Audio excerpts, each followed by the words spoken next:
Então, no caso aqui, ele vai gerar com essa liberação, ó, só para vocês verem a diferença. Vou marcar o módulo 2. Vou gerar, ele criou um código. Vou marcar o módulo 2 e o módulo 7. Ele vai gerar outro código. Se eu desmarcar o módulo 2, ele gera outro código. Se eu desmarcar o módulo 7, ele volta para o código padrão. E se eu colocar qualquer outra coisa aqui, qualquer outro valor, uma data, se a data expira, aqui, por exemplo, eu vou colocar aqui que a data expira no dia 20/5. E eu mandar gerar, aqui embaixo ele vai trocar a informação. E aqui basicamente para os módulos de função. Então ele está gerando esse número para o CNPJ da pessoa e aqui embaixo mais as funções que estão liberadas. Então essa empresa tem esses módulos. Agora o restante, ele também vai colocar o CNPJ aqui no meio para verificar, ou o CPF, e aí as demais funções, se expira, se não expira, e vai criptografar essa encrenca. Então você tem que passar essas duas chaves para o sistema na hora que ele pedir. Entendeu? Isso vai ser importante para que vocês possam ter uma noção de como usar o Sansão aí, quem for adquirir ele, ok? Então, se você falar que aqui, no caso, tornar oficial, ele já era. Não adianta colocar a data de expiração, porque ele não vai expirar mais, entendeu? Ele vai ignorar isso aqui. Então, é chave sobre chave. Nesse caso aqui, eu mandei tornar oficial, e aí a chave oficial para este CNPJ é essa chave aqui. Então, ou seja, a chave está literalmente amarrada no CNPJ do cliente. Ok? Então, assim, isso aqui é importante porque você consegue gerar módulo para qualquer empresa. Você pode escolher aqui os vários produtos. Se eu escolher um outro produto e for querer gerar licença, aqui no caso, ele vai gerar uma nova licença. Entendeu? Ele vai manter o CNPJ, mas algumas outras coisas aqui vai mudar. Então, para cada projeto, lá, aqui embaixo mudou. Ó, se eu mandei tornar oficial, aqui embaixo muda. Não é oficial, ele troca. Entendeu? Se a data expira, eu coloco aqui uma data qualquer, ó, dia 20, olha aqui embaixo. Ups, faltou alguma coisa aqui. Acontece nas melhores famílias. Eu acho que eu não converti alguma coisa. Foi.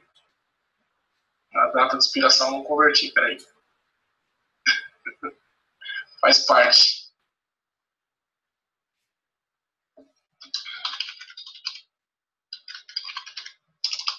Deixa eu ver o que eu esqueci lá, acho que eu não dei o pode alterar. Deixa eu trocar o sistema. Eu troquei o sistema, a chave mudou. Voltei para aquele, a chave é outra. Então ele realmente está pegando a chave do sistema, né, gerando a chave do sistema para aquele módulo e com os módulos que você selecionar. Então, se você salvar, beleza, gera a chave vai estar para aquele módulo. Com duas funções, bem simples, tá? Aí é só você nomear as funções aqui com os módulos que você quer liberar para o seu cliente e ele vai gerar a chave. Então, basicamente, é isso aí. Está funcional essa rotina, já foi testada bastante. É bem interessante que vocês consigam trabalhar. Eu não dei uma acabada nessa parte aqui, nessa tela, porque é padrãozão, né? Não tem muito o que fazer. A única tela que eu fiz nesse projeto aqui foi essa. Poderia ter feito um pouquinho mais aí de detalhes, mas como eu estava com uma pressa de fazer um sistema para entregar para o cliente, que estava fazendo a parte do RH, então a minha prioridade foi no módulo de RH mesmo, né, que não é esse aqui. Ele está aqui no meio do ERRAD aqui, que é esse módulo que tem bastante coisa aí, os cargos, funções, tudo integrado, né? Então tem bastante informação aí, ok? Os outros projetos que foram enviados 4 projetos para o Jorge. Foram enviados um projeto do GAS 2007, que é um projeto antigo, mas funcional. Ele era bem completo. Depois ele foi convertido para o Father 1, ouvido alguns recursos que não iam ser mais usados, né, por questão de nome de tabela, nome de campo, nome de banco, foi separado em vários projetos, então foi feito de uma outra forma. Já o Sansão, que é o módulo 2, ele foi feito... Esse aqui, na verdade, é o Sansão, só troquei o nome. O Sansão, que foi feito na segunda situação, ele foi feito com um conceito um pouquinho diferente, já voltou todos os módulos para o mesmo local, foi tudo feito de uma forma mais integrada, só que o EXE fica grande, né? E foi usado a Ribbon, foi usado outros conceitos, enfim, foi remodelado o sistema para atender outras necessidades, tá ok? Então, isso aqui foi mais para tirar dúvida, foi mais para mostrar para vocês que o licenciamento do programa está funcionando e que vocês podem estar utilizando isso em outros projetos, ok?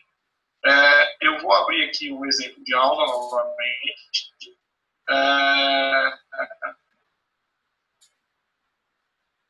Então, aqui o que acontece? Eu queria mostrar para vocês, na realidade não era nem esse projeto que eu queria abrir hoje. Eu queria falar para vocês do multibanco e multiempresa. Se eu for mexer aqui no multibanco e multiempresa, eu vou ferrar esse projeto. Eu vou criar um novo. Deixa eu vir aqui para fora. Vou criar aqui uma pasta teste. Eu quero explicar uma coisa aqui do multibanco e multiempresa que teve muito pedido disso aí. Eu preciso verificar isso aí com vocês. Teste. Multibanco. Explicar alguns conceitos. O multiempresa multibanco, ele é bem simples de você entender, só que ele é meio complicado de explicar. Veja, eu vou ter aqui um BD chamado BD principal, tá? Esse BD principal ele vai ser multiempresa, tal, gerar logo no BD, aquela coisa toda. Neste caso aqui, eu vou ter que ter duas coisas nesse sistema. Primeiro, uma tabela chamada empresa. A principal que eu preciso ter é essa. Então, aí eu vou salvar essa empresa. Vou colocar aqui o campo ID de empresa, que é aquele padrãozão, né? 5, caractere, 9, sempre eu coloco 5, enfim. Que ele é sequencial. E vou colocar um outro campo aqui chamado descrição. Melhor colocar nome da empresa. Nome da empresa, vou colocar aqui 30. Essa máscara mesmo. Só tem um detalhe, nessa tabela aqui eu tenho que marcar que ela é do tipo empresa. Tá? Então, aí aqui eu vou colocar uma APK para ela.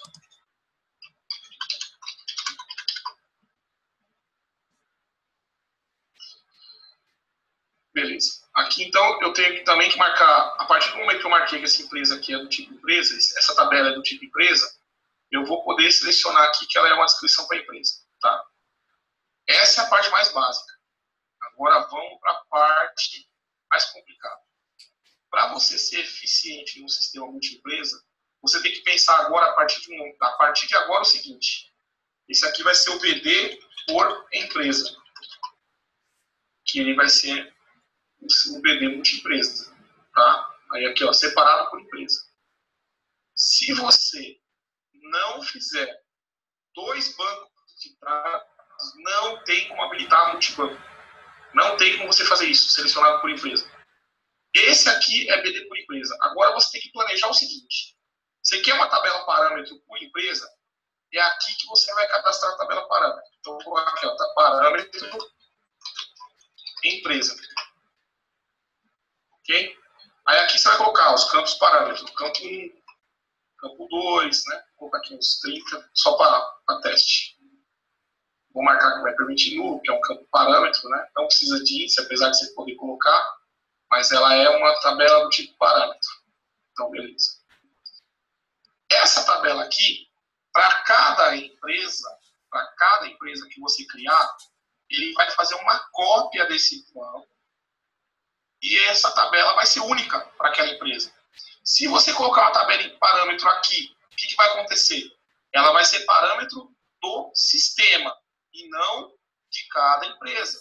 Porque esse banco aqui, ó, ele é comum para todas as empresas. O que você colocar aqui vai ser comum para todas as empresas. Então, o que eu aconselho a colocar nesse banco de dados aqui?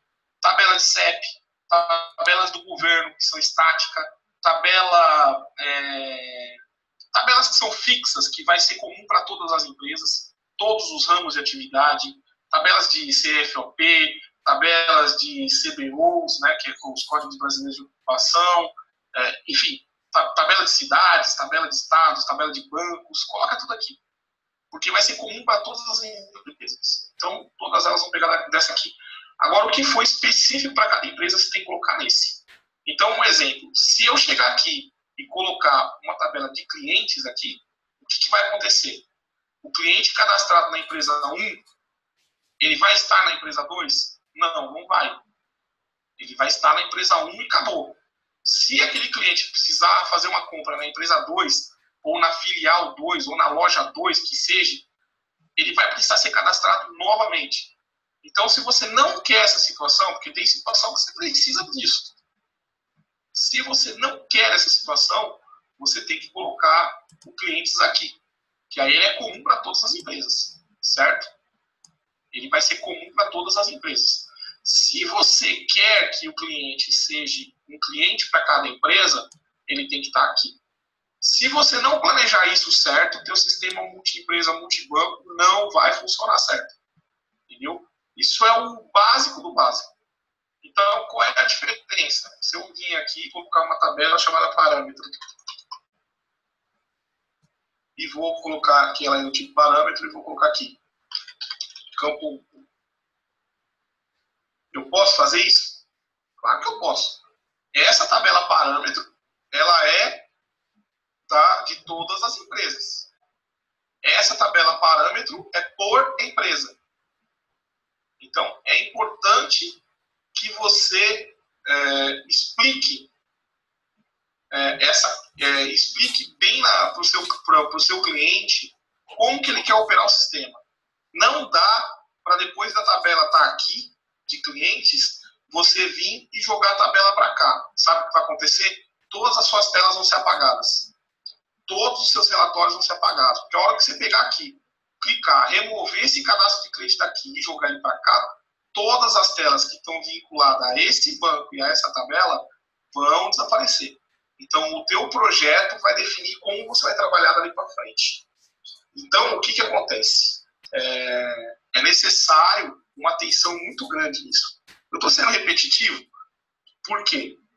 Porque eu sou gaga? Não. Porque isso é erro que enche o helpdesk de problema. Quando saiu essa novidade de banco separado por empresa, banco separado, cada empresa gerar um banco de dados, houve uma confusão tremenda.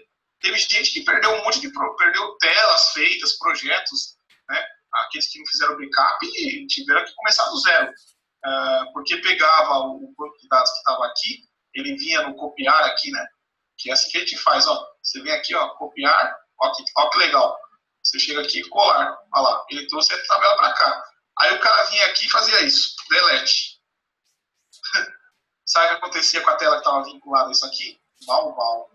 Porque ele achava que a tela ia automaticamente vir para cá também, não vem. Entendeu? Então, essa cópia de banco de dados, assim, de tabela, que você faz, ela é nativa. Ou seja, eu vou vir aqui, ó, copiei essa tabela parâmetro. Venho aqui, clico, colo, né? Faço a colagem dela aqui, viu? E ele não está funcionando de um lado para o outro, mas tudo bem. Ou eu fiz alguma coisa errada aqui, peraí. Deixa eu deletar esse cara. Vou voltar de novo. Quero ver agora, porque ninguém está fazendo. Copiar. Ótimo. Vem para cá. Colar. Eu fiz errado mesmo. Então, ó. Aí eu venho para cá e deleto essa tabela. Essa tabela aqui me interessa para mim. Que ela é... Não, eu quero só deletar esse cara. Sim, pronto. Então aqui, nessa tabela eu tenho a empresa e parâmetro das empresas, de todas elas. E essa aqui eu tenho uma tabela parâmetro que vai ser para cada empresa. O modelo de negócio do seu trabalho vai definir como você vai gerenciar isso com o seu cliente. Se você vai fazer uma tabela, é bom até que você, nesse caso, é bom que você tenha 2 projetos. Onde a empresa, o cliente, o cadastro de cliente é por empresa. E outra, onde o cadastro de cliente é geral. Só que isso é válido o cadastro de cliente, isso é válido o cadastro de produto, é o que a gente chama de grandes cadastros. Né? Os grandes cadastros, você precisa definir como você vai trabalhar. Ou separado por empresas, ou unificado para todas as empresas. Depois de feito essa definição, não dá para chegar lá na frente e falar assim, não, mas eu queria que fosse de outro jeito. Já era. Entendeu? Como que você fazia isso antigamente, quando você tinha uma tabela aqui, por exemplo, você via e marcava que ela era multiempresa. Você estava com a tabela aqui, você via e marcava, essa tabela é multiempresa. Lá no final da situação, você podia desmarcar. Agora aqui não. Uma vez que você definiu que esse banco é separado por empresa, ele já nem permite que você marque mais aqui. Então, ele entende que todas as tabelas colocadas nesse banco, ele é separado por empresa e acabou. Dá para você ter mais de um banco separado por empresa? Não. Se você fizer isso, vai dar uma cagada no teu projeto, que vai ser uma coisa de louco. Entendeu? Então, é um banco separado por empresa. Esse vai ser o único e a tabela empresas tem que estar nele. Sempre. Essa é a primeira regra. Segunda regra, um segundo banco para você colocar toda a estrutura dos dados que vão ser copiados para cada empresa. Então, por aí você já imagina, né? Um RH separado por empresa, você vai ter que ter cadastro de funcionário, o cara entrou, se foi demitido de uma, vai entrar na outra, tem que cadastrar o cara tudo de novo, se você fizer isso separado por empresa. Então, tem que se pensar, né? Era mais isso que eu queria mostrar e eu queria... o Fabrício está querendo saber como é que faz banco para SQL. Cara, aqui eu não vou nem mostrar SQL, porque nem instalado na máquina tá. Então, assim, me desculpa, mas eu nem instalei SQL nessa máquina aqui, porque essa máquina ela é para produção, ela não é uma máquina virtual. Então, eu não instalei o SQL Server aqui, porque o SQL Server está instalado em outra máquina, que é o servidor mesmo nosso, de produção. Então, eu não tenho como mostrar banco SQL, porque realmente nem tenho ele instalado nessa máquina aqui. Para mostrar que realmente eu não tenho nada para esconder, é só eu vir aqui e clicar. Ó.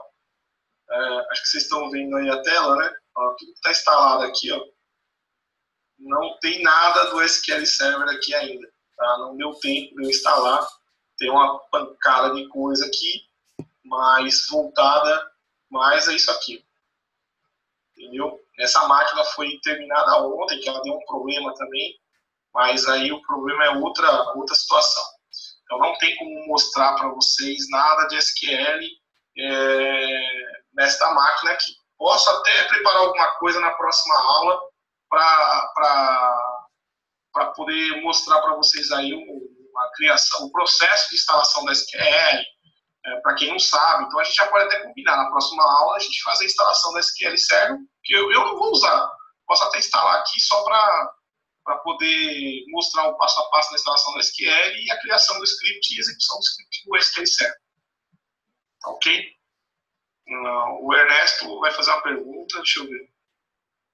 E o Zé Carlos também. Estou guardando a pergunta aqui.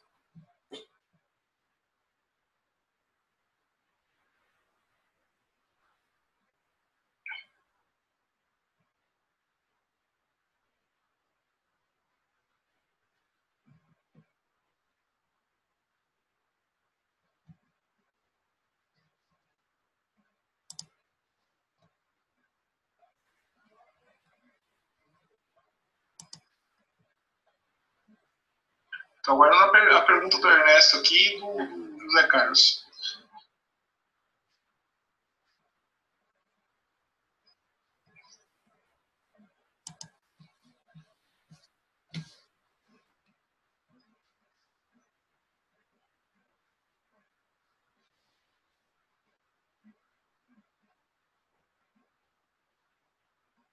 O Ernesto está perguntando se eu cheguei a testar o instalador do Father para usar as DLL do Crystal. Olha, eu posso até testar agora, porque essa máquina aqui não tem nada de instalação do Crystal Report, né?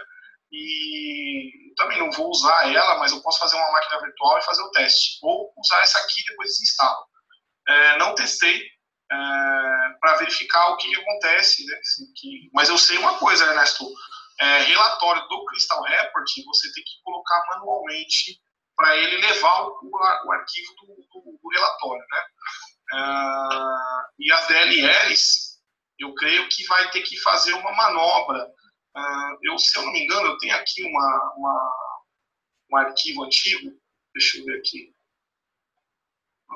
Talvez o TAC não esteja aqui, deixa eu ver se está aqui no BackupNet, IP. Não, isso aqui é C#.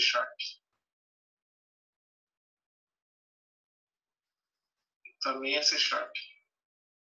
Esse projeto aqui são sem chance.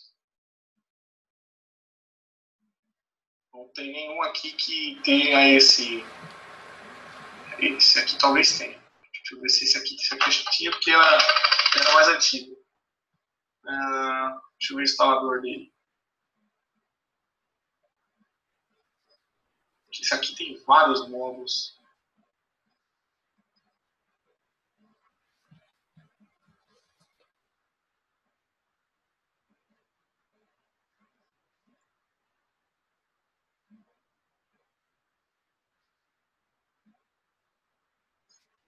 Deixa eu ver. Voltei. Tá padrão. Eu tenho um instalador aqui desses IES, que ele tem todas as funções do Father. Não, você tem que pôr na mão as marcações. Tem marcação manual que você tem que colocar lá. Não é só pegar a DLL e falar que vai lá, não. Você tem que fazer uma manobra ali boa, viu? Para cadastrar as DLL do Crystal Report. Não é simples assim, não. Deixa eu ver a pergunta do José Carlos aqui. 2 projetos. Cada projeto tem um banco de dados. É possível fazer lançamentos e processos de um projeto no banco de dados de outro projeto?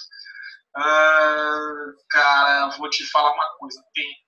Sabe o que você faz? É uma dica boa essa, viu, Ernesto? Desculpa, o José Carlos. Você faz isso aqui, ó. Vai no teu projeto lá que você tem o banco de dados, que você quer fazer o lançamento, e faz isso aqui nele. Editar, ó. Editar, copiar. Ok? Tá vendo? Copiei aqui. Fecha o projeto. Vamos lá no outro que você vai abrir. Ó. Vou fazer esse aqui, ó. Teste, que esse aqui não tem nada. Aí você vai vir aqui nesse projeto e fazer isso aqui, ó. Editar, colar. Pronto. Você trouxe o banco. Agora o que você vai fazer? Você vai pegar desse banco aqui e conseguir fazer os lançamentos nesse outro. Tá? Só que você vai ter que manter a estrutura dos bancos de dados atualizada, cara. Isso aí é importante, porque senão quando você gerar isso aqui, a menos que você, por exemplo, se você quer só 5 ou 6 tabelas desse banco, que você vai fazer lançamento, você pode até remover o resto. Só não usa o adapter que esse cara vai gerar. Entendeu? Mas você tem que ter a estrutura das tabelas aqui, senão ele não consegue abrir o banco. Isso aí é uma maracutaia que a gente faz, mas dá certo. Eu já precisei fazer isso e deu certo. A gente convenceu. Vale a pena, mas não. E a gente divide as despesas e multiplica os lucros.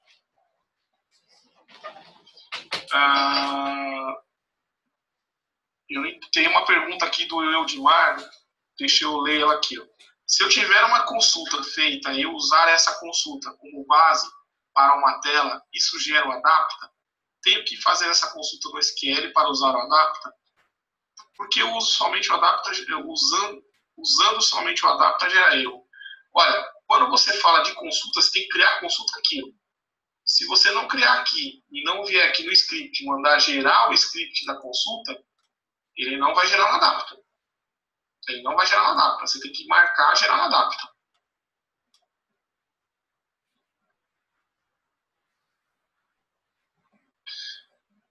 Exatamente. Agora, voltando à pergunta do José Carlos. Exatamente, José Carlos. Se você pegar e fizer o adapta no banco de dados, que é esse cara aqui que eu copiei do outro projeto para cá, e você pegar e simplesmente rodar o adapta por esse aqui, neste banco, quando chegar nesse banco aqui, ele vai falar para você adaptar, você ignora. Você ignora. Se você adaptar esse banco, você vai matar o do outro projeto. Aí você vai lascar tudo. Então, voltando ao Eudimar ali. Eudimar, você tem que vir aqui em consulta. Quando você criar o script aqui pelo gerar aqui dele, criar aqui o SQL dele, você vem mandar gerar o script, tá? Senão ele não atualiza o adapta, tá ok? É bem comum as pessoas esquecerem desse botãozinho aqui. Porque tem consultas que as pessoas fazem, mas não quer gerar o script fez a consulta no banco, veio aqui, copiou e colou. Que também você pode fazer isso. Você pode vir, copiar e colar. Você cria o select lá no SQL Server, cola, e aí você não quer que gere o script. Porque se você gerar o script, vai matar a consulta que você fez lá, e aí pode dar problema. Então é melhor você vir e simplesmente não marcar. Agora, quando você faz por aqui, você tem que mandar gerar o script. Tá? Aqui no caso, é uma opção você gerar esse script aqui. Como esse banco acabou de ser importado, não estava marcado. Ok? Eu vou deletar ele aqui, porque foi só para exemplo mesmo esse banco de dados. E você vê que é fácil, né? Você vai para editar, copiar e editar, colar. Não vai pelos botões aqui, que nem sempre funciona. Tá? Tem que ir pelo editar, copiar, editar, colar mesmo. Que aí ele traz a estrutura do banco direitinho. Dessa forma também, você pode importar banco de dados de outros projetos, sem que você tenha que digitar tudo de novo, tá? E se você precisar copiar, inclusive, uma tela, eu vou fazer de novo aqui. Editar, vai ter que estar na tela de banco de dados, né? Vou vir aqui, editar, colar. Tá? Vou fazer um outro detalhe aqui agora. Eu tenho uma tela lá no outro projeto, que é uma tela qualquer aqui. Eu vou pegar daqui, que usa esse banco. Eu vou vir aqui no banco, vou abrir a tela. Olha que interessante também. É bom para vocês. Isso é uma dica, né? Isso é uma dica. Vamos supor que você tem aqui. Deixa eu ver. Onde que tem aqui? Se eu tenho alguma controle. Filas. Essa aqui. Eu vou copiar essa tela. Aí eu vou vir aqui no copiar. Essa tela, ela está ligada ao banco Hydra, ao banco de dados, ao banco Hydra, na tabela fila. E ela tem outras tabelas auxiliares aqui que também são pertinentes. Tem as tabelas aqui que são pertinentes ao Hydra. Tá? Aí eu vou vir aqui no banco de teste, vou pegar aqui em qualquer lugar e vou colar a tela. Vou pôr aqui no último local. Campos desenvolvidos não mais existem. Ele deve estar pegando algum campo de outra tabela. Se ele tiver só do banco que está usando, ele não dá o problema. Só do banco. Tem que estar só a tabela do banco que você está usando. Aí funciona legal. Se tiver uma tabela auxiliar de outro banco que você não importou, ele vai dar esse chabuzinho aí de fechar. Deixa eu abrir o gerenciador de tarefa, ele está preso. Ele deve ter ficado preso aqui. Ó. Ainda está preso. Ele fica preso por um motivo simples. Ele tem um sistema que fica verificando o plug. Se esse plug não cair, ele não sai da memória de jeito nenhum. Você tem que ir lá e finalizar a tarefa.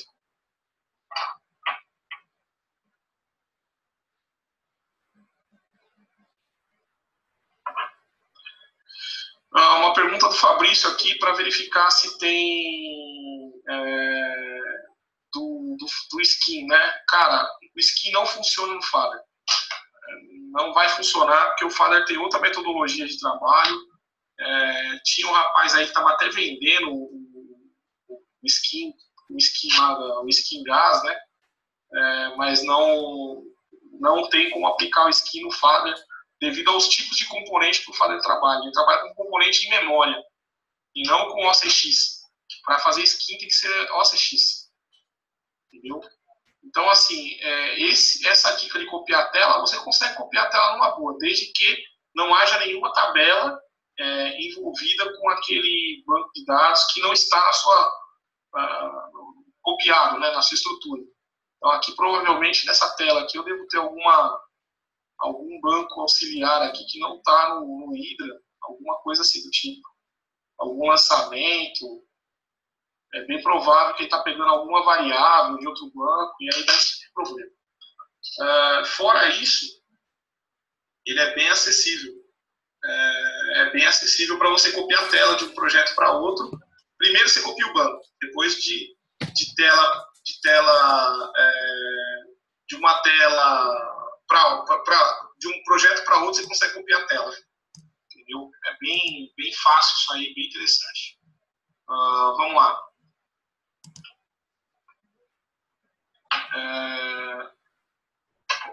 Fabrício, eu vou pedir licença aí para você, que você está saindo um pouco dos assuntos aqui da aula.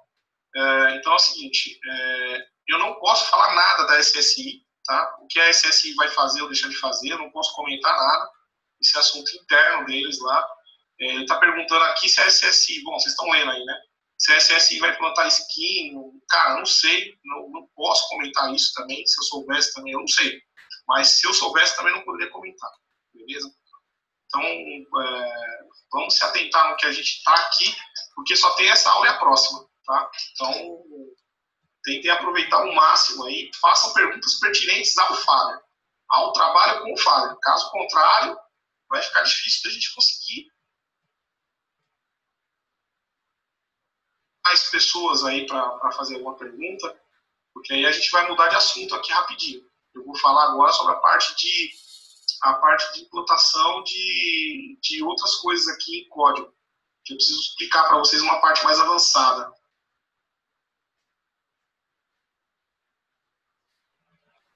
E essa parte mais avançada é avançada mesmo.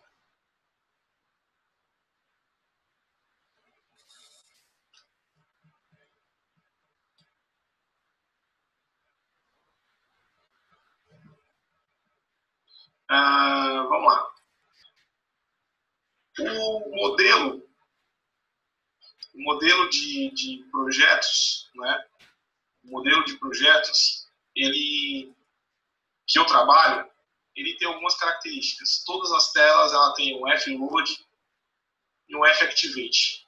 Em alguns casos, isso aqui vai estar vazio. Tá? Vai estar totalmente vazio.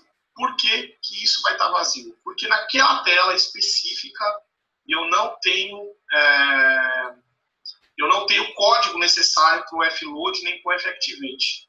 Mas existe, por exemplo, algumas telas nesse projeto, ou na maioria dos projetos que eu faço, que eu acho isso interessante de passar para vocês. Vou pegar aqui, por exemplo, o cadastro de empresa, o código do cadastro de empresa aqui, que agora eu já descobri que ele está bem lá no fim do mundo. Então, veja, tem o Fload, tem o Factivate. E aí o Factivate está chamando o configura máscara, que aí eu tenho uma função aqui que ele faz, aqui ele pega parâmetro, tá? Ele faz a configuração da máscara. O pega parâmetro, ele não configura só máscara, mas ele configura também se tem lista, formatação de algumas características, né? No caso aqui é só máscara, né?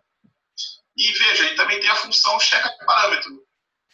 E aí ele passa uma constante chamada SVerificar, aí o número do parâmetro, os dados que eu quero que tenha nesse parâmetro, se ele não encontrar, ele cadastra.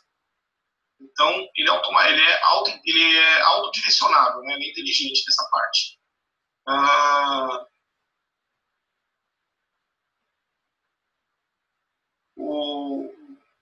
Aqui tem uma pergunta boa aqui do A Software, né? Sobre o pesquisa, como que funciona no Fábio. Apesar de eu já ter falado isso várias vezes, é bom a gente relembrar. Eu já mostro para vocês já como é que funciona isso. Então, veja, voltando aqui no código só para explicar para vocês algumas coisas. Essa função do pega parâmetro, ela não pega só, ele está fazendo uma checagem de um código, só que você pode usar para colocar o que você quiser, né? Uma formatação de data, que no caso está pegando máscara, como eu já tinha dito, mas ele também pega a lista de campo, só para ter uma ideia do que tem essa tabela, na documentação do que vai estar junto com o projeto. Deixa eu abrir aqui para mostrar. tem uma parte que chama documentação. Ele tem aqui, cadê planejamento de software, total funcionamento, ciclo de vida, escopo do projeto, acho que é parâmetros por empresa, não é essa. Acho que é essa aqui mesmo, parâmetros por empresa. Tem duas, tem essa e tem uma outra documento. Não, tem um outro documento. Ele tem assim, ó, aqui é a pontuação. Ele tem uma... Cadê o cara? Deixa eu ver se está na 2. Veja o RH.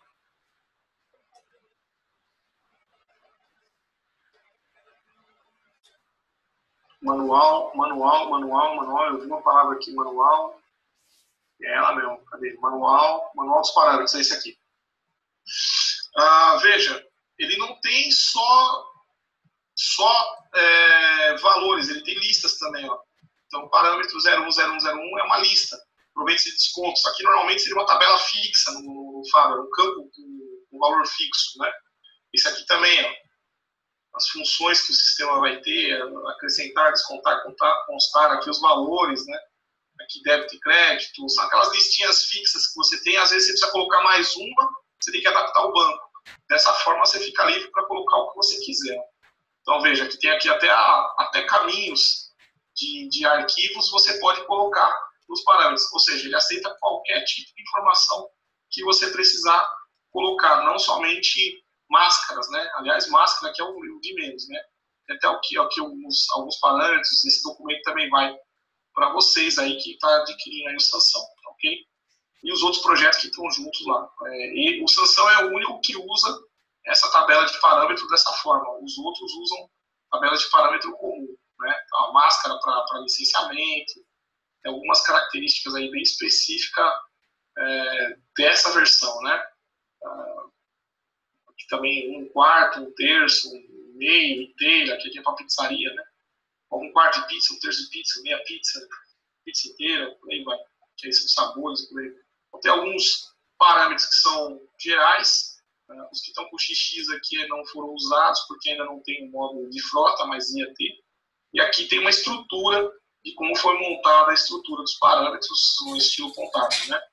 Então, está bem documentado aí para vocês, só para vocês entenderem de onde que vem aquele monte de número aí, que são esses números aqui, de onde eles vieram. Está tudo documentadinho para gerar esse processo. Vamos aqui no CRM agora para explicar novamente. Deixa eu ver se aqui vai ter essa tela específica. Não vai. Acho que aqui vai. Veja, agora vamos lá pegar o caso do software. O KNAI. O KNAI aqui, então, quando a gente vem aqui e dá o F5, não sei se está aparecendo em outra tela aqui, não demorou para aparecer aqui. Então, o que acontece? Você tem o CROPS, não é isso? F4, agora sim. Então, aqui, ó, seria o pesquisa, mas ele não tem o F8. Eu vou mostrar para vocês como é que você... não sei se nessa tela aqui tem isso, mas tem umas telas que eu coloquei, como você executar ele. Você tem essa list combo box aqui, que é o padrão, combo box padrão. E aí você tem o lista pesquisa, que é esse aqui, ó. Aqui você tem que colocar um select, ó. Mas esse select você seleciona por aqui e define quais são os campos. No caso aqui, a tabela é fiscal KNAI. Então aí você seleciona os dois campos. Aí tem o grupo de ordenação e seleção, que não vai ter nenhuma seleção no caso. E aí ele vai montar isso. E aqui você vai colocar qual é o campo a capturar. Dos dois que selecionou, ele vai listar. Você fala qual você quer capturar. E aí ele põe esse Pzinho aqui, ó. Você escolhe qual é a letra que você quer. Ele vem com P, mas você pode escolher qualquer outra. Pode colocar U, ó. Vai virar U. Eu pedi, tá? Não sei se vai ser feito, mas eu pedi para o pessoal da SSI colocar também aqui a opção de colocar um ícone. Para que ao invés de colocar a letra só, você pode trocar o ícone aqui. Em alguns sistemas, eles usam uma lunetinha aqui, uma lupa, né? Então isso é bem interessante. Mas ele é bem simples. E aí você também tem uma outra opção, viu? Se você quiser abrir, já explicado isso antes, mas como essa pergunta veio agora, acho que ele não viu os outros vídeos, então estou repassando para ele, tá ok? Essa tela aqui, então, ela tem essa opção de combo box. E existem outras telas que são mais complexas, que você tem o recurso não só da combo box, mas você tem 3 itens até nela, né? Deixa eu ver se eu acho alguma tela aqui, vai ser difícil. Tem que lembrar qual é a tela que tem tudo isso. Deve ser a tela de cadastro de funcionário, aqui no RH. De colaborador. Deixa eu ver dados médicos. Acho que não. Colaboradores, deixa eu ver se tem. Se tem uma coisa que a gente não tem preguiça é de fazer tela. Então, aqui, ó. Essas telas, por exemplo, aqui do cargo, além dela ter ela só tem aqui a combo box, ela não tem o lista de pesquisa, mas ele tem um terceiro parâmetro, que é, aqui no caso, o extensor. Esse extensor é o que vai gerar esse botãozinho aqui, o terceiro botão no caso, e aí ele vai dar a ação que você quer. Quando o cara clicar aqui, ele vai abrir esta tela.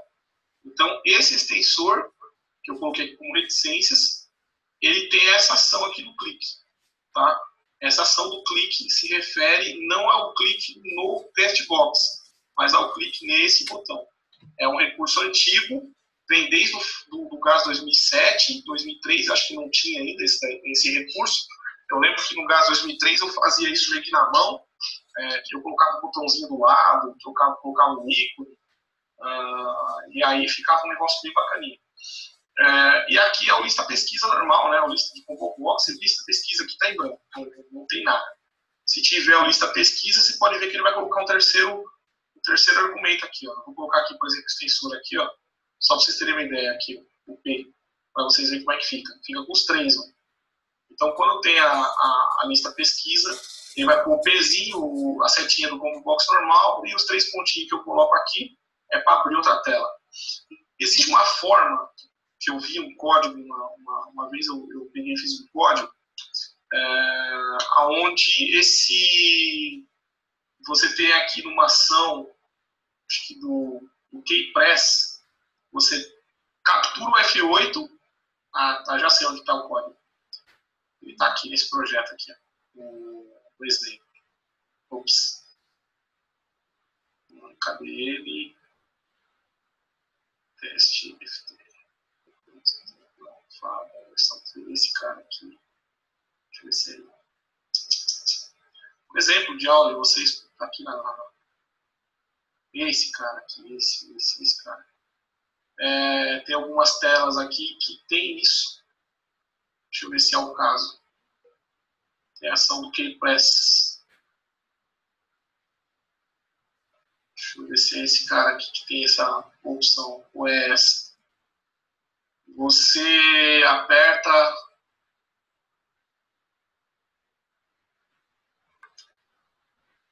Ele tem uma ação no keypress bem simples. Não é nesse caso aqui. Não é nesse caso aqui. Mas ele tem em algum lugar, eu lembro que eu coloquei a ação no keypress. Eu posso achar depois e passar para vocês.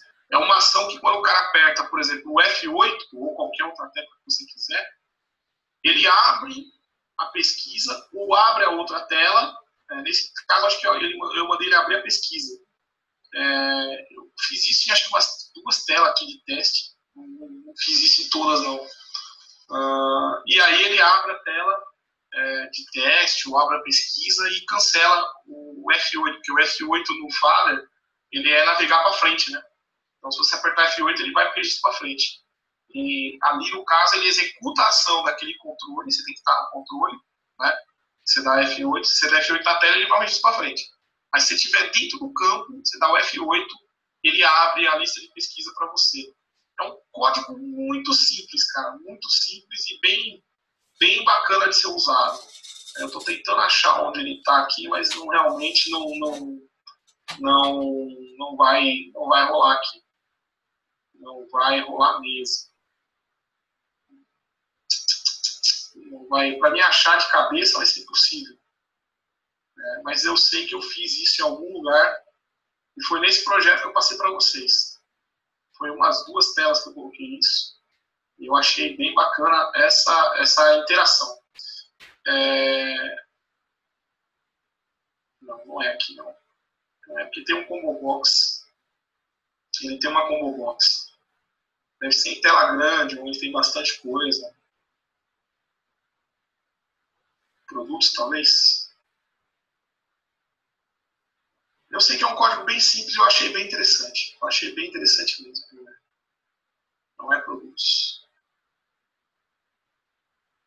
Eu pus numa tela e acabei esquecendo de pôr na outra.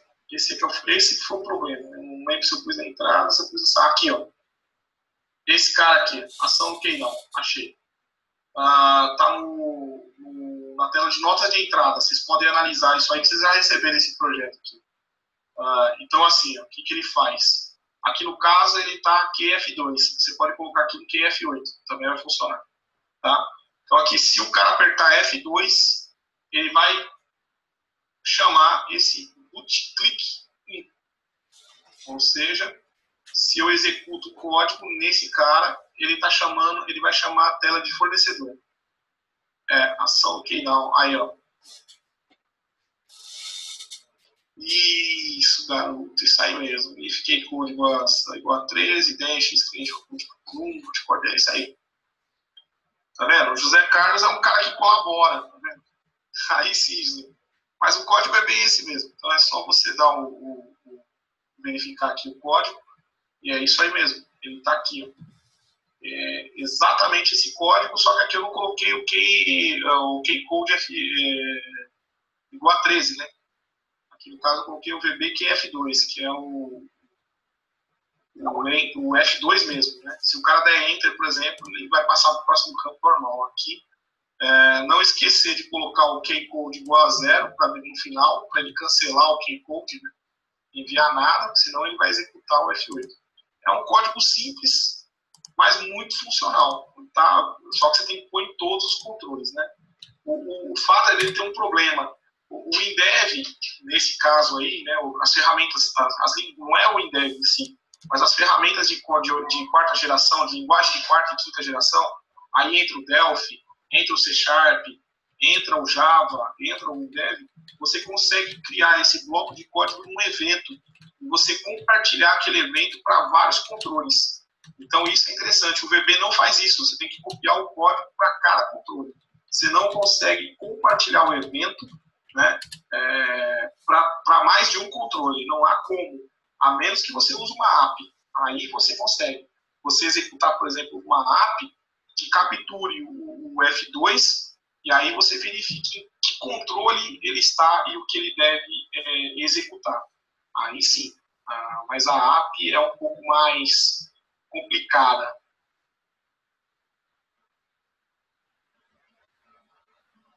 O Ernesto está fazendo uma pergunta aqui. Vou esperar ele concluir a pergunta dele aqui para continuar a explicação dessa parte mais avançada. Uma outra coisa aqui que eu já vou até abrir aqui para vocês verem. Toda a parte de movimentação no financeiro, as telas aqui de manutenção de títulos a pagar, manutenção de títulos a receber, aí tem aqui um gráfico, né, que ele gera o gráfico e tal. Essa tela aqui, deixa eu ver como é que ela está.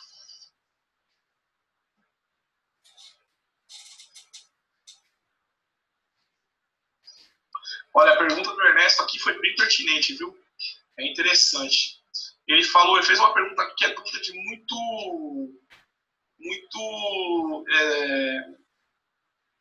como é que eu vou explicar? É muito comum essa dúvida e até programadores bem experientes às vezes têm essa dúvida aí. Ele falou assim, ó, em um form eu coloco vários processos e também vou colocar lançamentos. O Father faz primeiro os processos e depois os lançamentos? Não, é o contrário.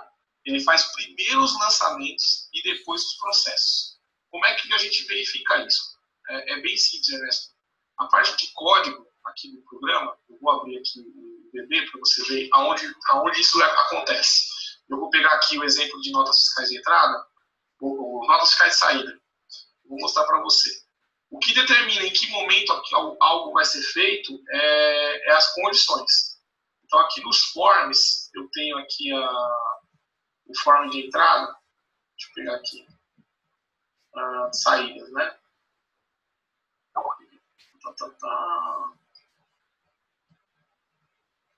NF saída. Então, o código NF saída, toda vez que você for procurar algum erro na geração de código do Fadder, que der erro em processo ou em lançamento, você tem que vir aqui no executar. Então, você tem aqui o executa grid, aqui o executar, esse cara. Ele também tem o executa grid, tá? Mas, em geral, você vem primeiro no executar. Então, você vai vir aqui, ó, o que ele está fazendo aqui? Validações. Aí, aqui para baixo, ele está fazendo inicializações. É que o banco de dados, isso foi construído dessa forma, porque o banco de dados, ele gera uma sequência de eventos. Essa sequência de eventos, o programa IVB consegue capturar.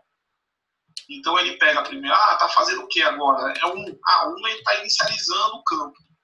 O 2 ele está validando o campo. O 3, ele está gravando. O 4, ele está fazendo isso. O 5, ele está fazendo aquilo. E isso foi criado, essas constantes, inicializações e tudo mais. Se você for lá no projeto, no formulário principal do projeto, ou no módulo, né, no módulo principal aqui, nesse módulo principal, você vai ver que ele tem algumas constantes aqui, que são as ações e os momentos em que ele vai gerar isso. Processos antes é 23, pega filtro nas colunas 21, validações é 0, exclusões é 1, processo direto é 2, processo inverso é 3. Esses números aqui são eventos que o banco de dados retorna. Ou seja, conforme você está gravando o dado ou alterando o dado, ele está retornando isso e o Fadder consegue capturar isso e traduzir para aquele código. Eu vou voltar lá no código. Então, inicializações, só para vocês entenderem de onde que vem esses nomes loucos. Volta a sequência, confirma a sequência, pega do arquivo. Então, são eventos que o banco de dados vai retornando e ele consegue testar valor de recorde set, põe no arquivo. O que interessa para nós é isso aqui, ó, processos direto, tá? Que é onde está a dúvida do Ernesto. Então, no processo direto, veja o que ele está fazendo aqui primeiro, ó. Gerando o código de lançamento. Olha lá, primeira coisa que ele faz, ó, daqui até aqui embaixo, é um lançamento. Então, ele está criando o quê? Primeiro um lançamento. Ó. Depois que ele terminar o lançamento, aí ele vai verificar se tem processos e ele vai executar os processos. Então, primeiramente, ele faz o lançamento. Depois ele faz os processos. Tá? Então, para responder, entender essa questão aqui. Processo inverso, ele faz, por incrível que pareça, antes do processo direto. Então, você tem que colocar algumas condições. Eu não sei se isso foi corrigido, mas até o GAS 2003, 2007, ele fazia primeiro o processo inverso, depois ele fazia o processo normal. E se você não coloca a condição, o que ele fazia? Ele arranca, por exemplo, eu estou tirando 10 de um determinado produto do estoque. Ele ia lá e colocava 10 e depois ele tirava 10. Quanto ele tirou do estoque? Nada. Estava 0. Porque primeiro ele arrancava, depois ele colocava. Então você tinha que colocar uma condição. Eu acho que ele corrigiu isso porque não tem mais essa condição aqui. E eu também não mais precisei fazer isso na mão. Então antes ele fazia o processo inverso primeiro, para depois fazer o processo direto. Mas respondendo a pergunta do Ernesto aí, ele faz primeiro o lançamento, depois ele faz o processo. Ok? Por que não existe processo inverso na mesma tabela? Isso é uma pergunta até bem comum também. Vou voltar aqui para explicar isso. Vamos pegar aqui no caso dos itens da NF de entrada aqui. Eu venho aqui no processo, e aí eu tenho uma situação, deixa eu ver se eu tenho aqui uma situação. Aqui, ó. Gera valor do item. Eu não tenho processo inverso aqui. Por quê? Quando que acontece o processo inverso? Na hora que eu vou excluir o registro. Então, veja, se eu vou excluir o registro, não tem necessidade de fazer processo inverso, certo? Porque o processo direto aqui, ele está trabalhando aonde? Na mesma tabela que é a tabela de lançamento, de processo. No caso das outras, está trabalhando com outra tabela, igual aqui, está trabalhando com a tabela produto. Então, ele tem o processo normal, e se eu precisar, eu tenho a fórmula inversa. Quando eu estou trabalhando na tabela básica, eu não preciso pôr processo inverso. Ele permitia isso antes, mas porque era uma falha. Entendeu? Era uma falha. Na realidade, ele nunca executava esse processo inverso, porque ele está excluindo o registro. Então, essa falha foi corrigida, para vocês terem ideia, isso foi corrigido no FADER 1.1 alguma coisa. E aí foi bloqueado isso. E aí houve um monte de questionamento, porque bloqueou e tudo mais e tal, mas é por isso. Então ele fala assim, então o lançamento vou ter que fazer o processo dentro do lançamento? Não sei, depende de qual a situação que você está citando. Tá? Por exemplo, ó, esse lançamento aqui, ó, ele tem uma condição. Se a condição for bem formatada, ele pode executar os processos primeiro e depois ele fazer o lançamento. Então vai depender muito da situação. Neste caso aqui, ele está fazendo o lançamento quando? Quando o produto estiver cadastrado, quando não tiver vazio a quantidade, aí se ele não encontrar o produto na tabela, produtos por fornecedor, aí ele executa. Caso contrário, ele vai ignorar. Enquanto tiver essa situação não for totalmente verdadeira, ele não faz. Agora tem gente que quer fazer lançamento e não coloca condição nenhuma. O que vai acontecer? Ele vai executar na primeira vez que passar. Entendeu? Depois ele vai ficar fazendo alteração. Então você vai ficar gerando, como é que eu vou fazer? Request na rede, né? Você vai gerar requisição para o banco na rede várias vezes para fazer o mesmo processo, para fazer o mesmo lançamento. Porque no primeiro lançamento ele vai criar o ID, aí ele tem lá, ele vai gerar o ID.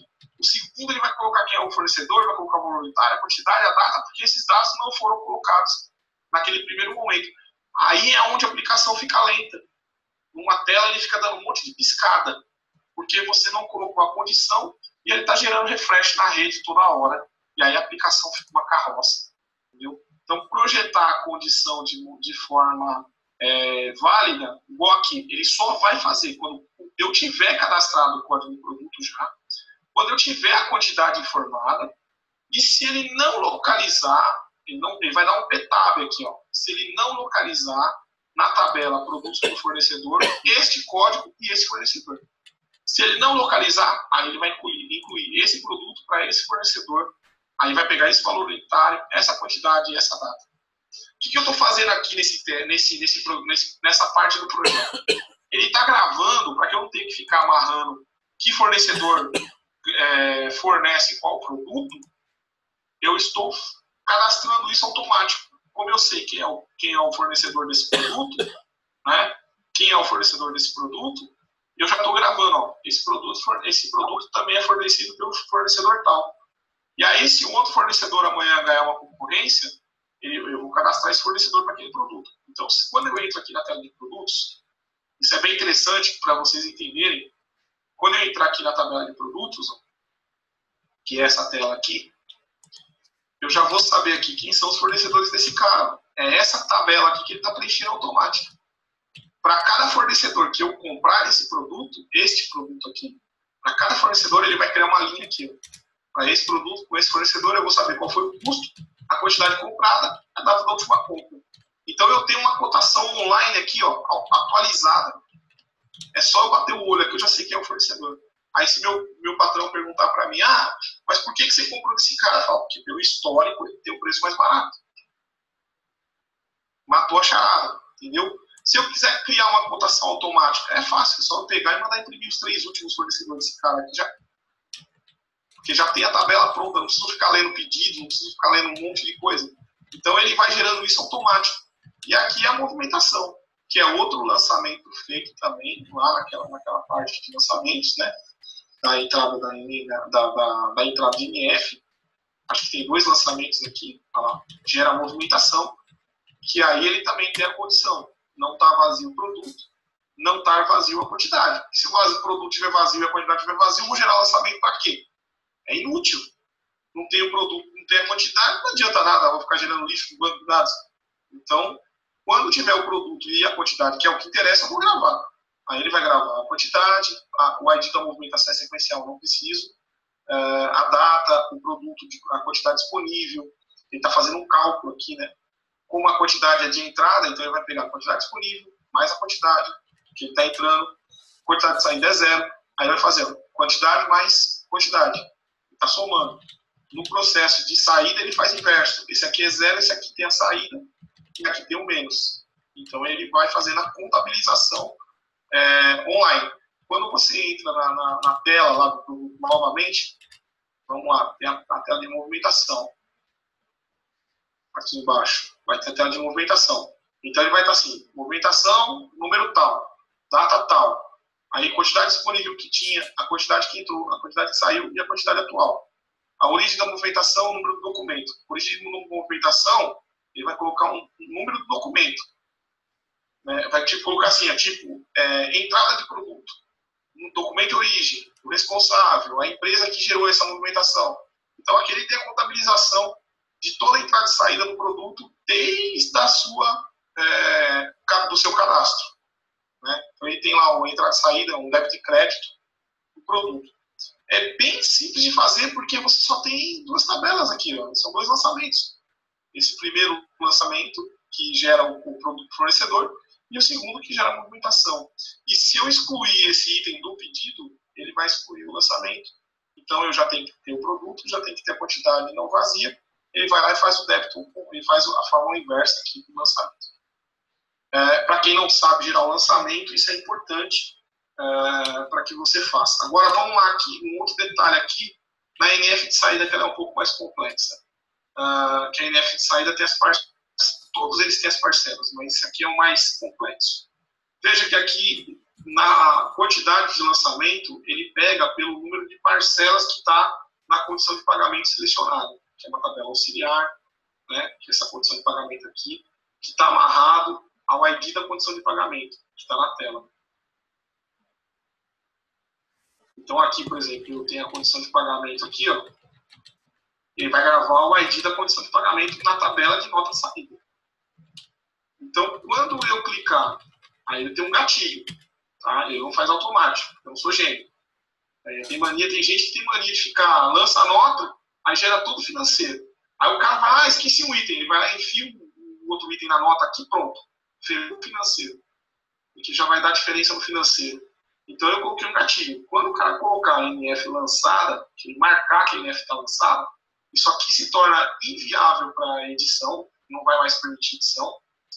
E aí ele vai fazer o lançamento no financeiro. Só nesse momento é que o financeiro vai ser contabilizado. Aí ele vai fazer o lançamento lá. Então ele pega pela quantidade de parcelas. E aí ele vai verificar se não tiver vazio lançada, né? Aí ele não faz. Se tiver vazio, ele exclui o lançamento quando for necessário.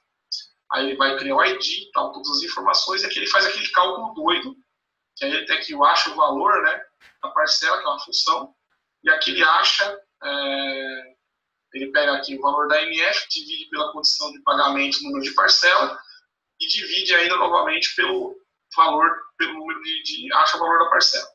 Que aí é onde vocês têm que fazer aquela situação de arredondar, tal, e aí ele monta aqui o histórico, o automático e tudo mais.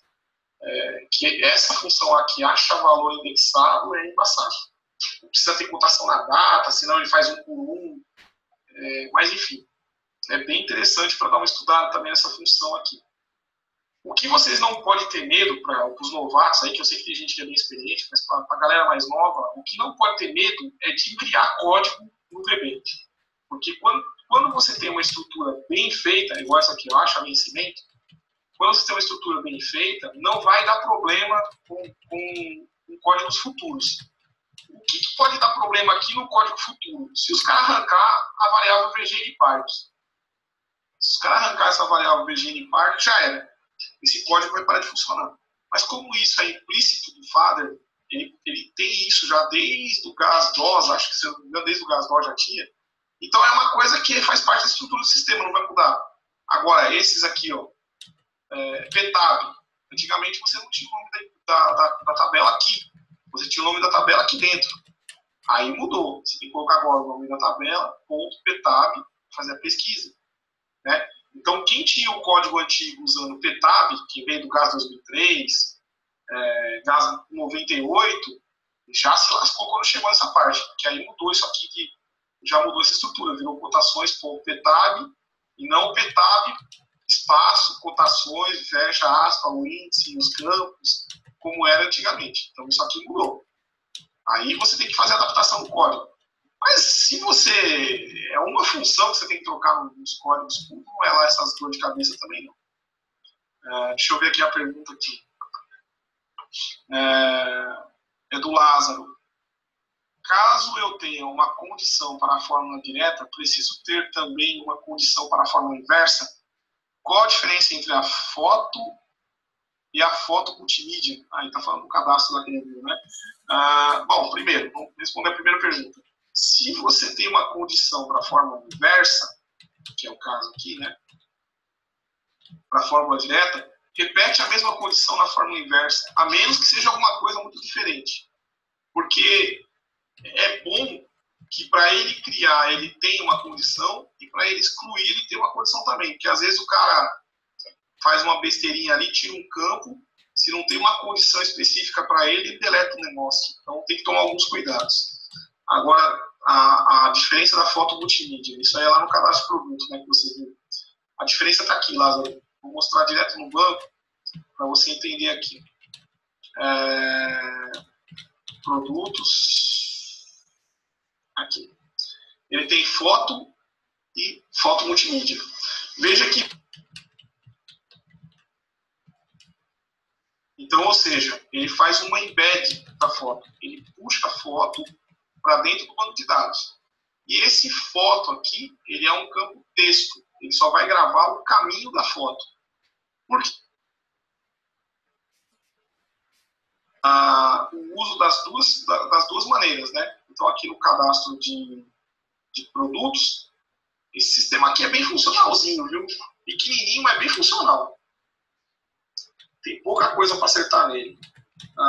Então, aqui, por exemplo, né, essa foto aqui, ela é pelo caminho. Então, você tem que colocar o controle, e aí no controle, você vai dizer que a fórmula para mostrar ele é a foto, é o campo foto.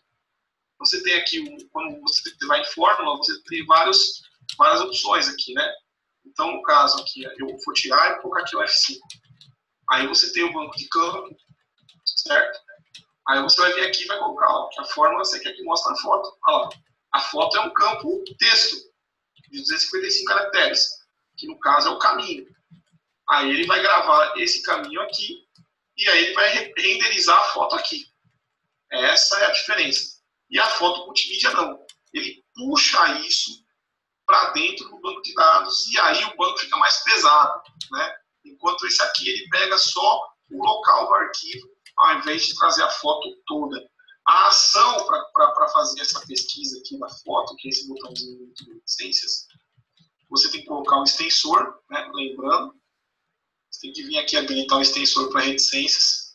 E a ação no clique é abrir arquivo ou, no caso, você pode clicar aqui em selecionar arquivo, tá? Foto, que eu acho melhor, porque o abrir ele vai abrir mesmo. E o selecionar ele só vai puxar o caminho e gravar aqui a imagem. Então, basicamente é essa. Tem uma pergunta do Cláudio aqui. Deixa eu ver. Eu acho que o Cláudio está na aula.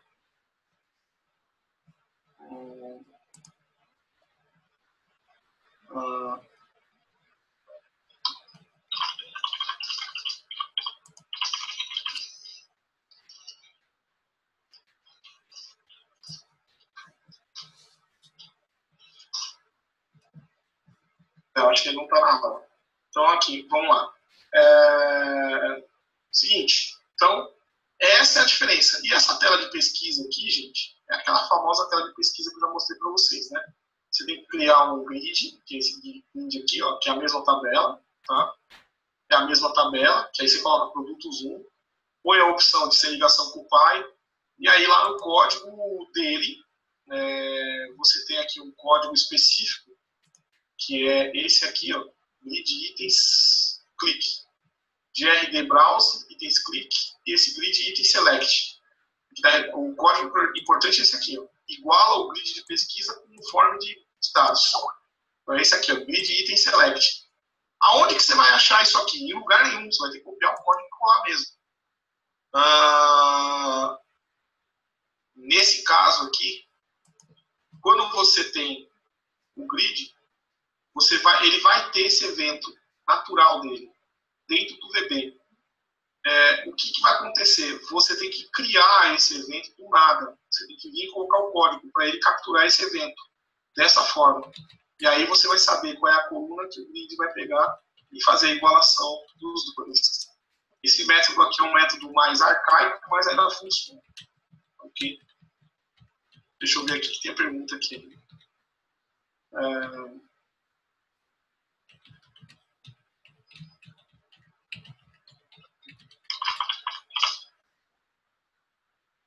Ele queria saber sobre o uso do SP6, né?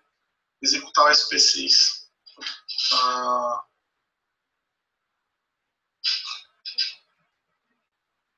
Bom, vamos lá. Então, nesse caso, tem muita coisa, gente, que precisa ser melhorada, né? Enfim, no sistema. Mas é um sisteminha bem interessante para vocês darem uma estudada. Viu? Eu vou estar agora abrindo para a gente bater um papo. O Jorge pediu para a gente fazer uma abertura aí para vocês tirarem algumas outras dúvidas que não vai ser mostrado em tela aqui, tá? Jorge, você pode colocar o pessoal aí, se você quiser agora, no Google. Tá, vamos finalizar aqui. Vou parar de compartilhar minha tela aqui. Tá, vamos finalizar aqui, eu vou te passar o link, então. Tá. Tá finalizado. Então nós vamos finalizar aqui e vamos ir para o outro programa. Já finalizei. Tá. Deixa eu só te passar o link lá.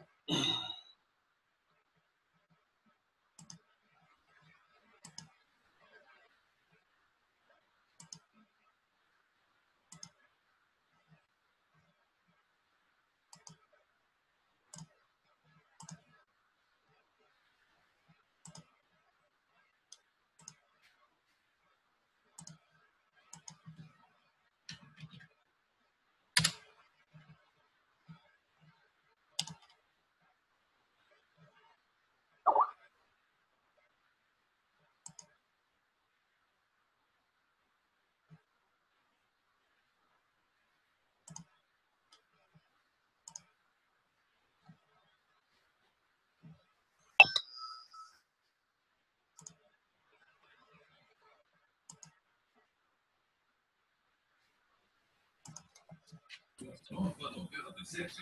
I Love Paraisópolis.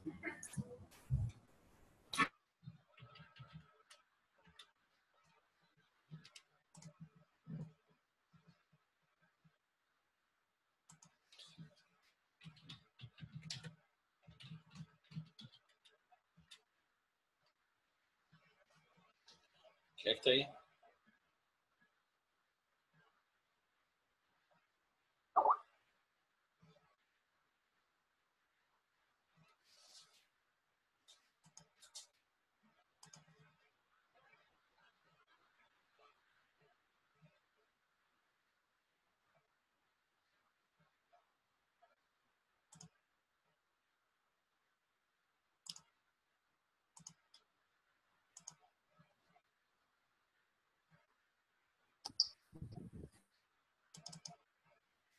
Tô o primeiro a chegar, então. Alô? Alô?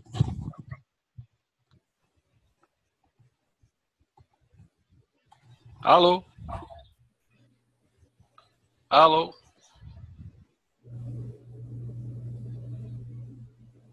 Alô? Tá ouvindo aí, Fabrício? Tô ouvindo, Jorge. Ah, tá. Achei que eu tava sem som, hein? Eu tô ouvindo. Quem tá aí? É o Zé Roberto. Ah, o senhor não abriu a câmera? Ah, o meu aqui é um webcam. Mas tem que acionar a câmera ali em cima ali.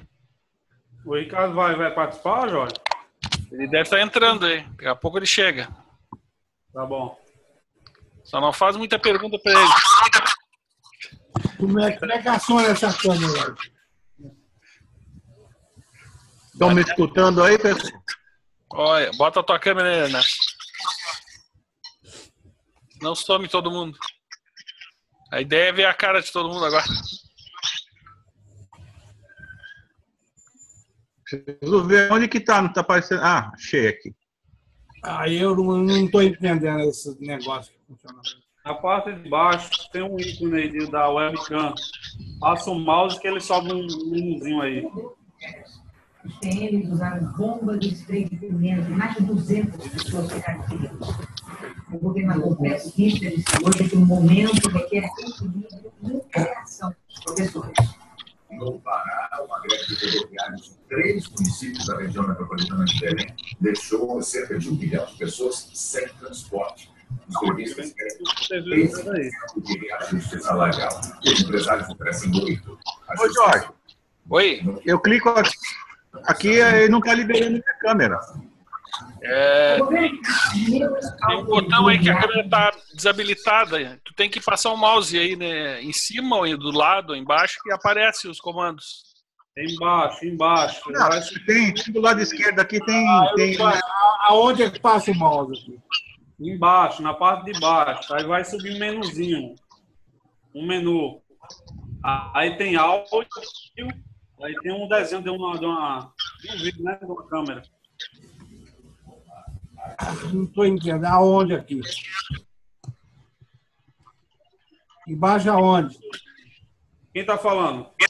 É o Zé Roberto. Coisa.